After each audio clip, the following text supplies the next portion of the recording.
After a period of time, you'll receive payment from your customer. When this happens, click the New menu, and then under Customers, click Receive Payment.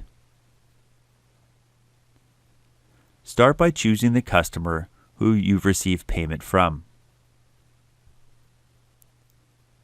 Enter the date of the payment.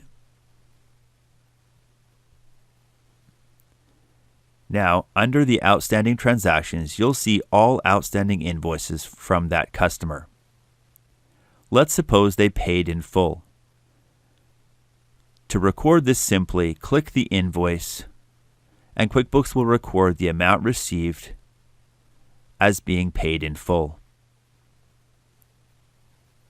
Finally, we have to tell QuickBooks where these funds will go. We're not going to the bank yet, so we're going to put them in our undeposited funds. Let's suppose they've paid by check. We'll record this under the payment method. We'll enter the reference number, and we'll deposit it to our undeposited funds account.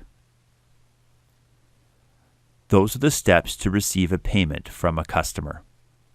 This will mark this invoice as paid in full and make an entry to your undeposited funds, ready to go to the bank to be deposited. Click Save and Close to complete the transaction.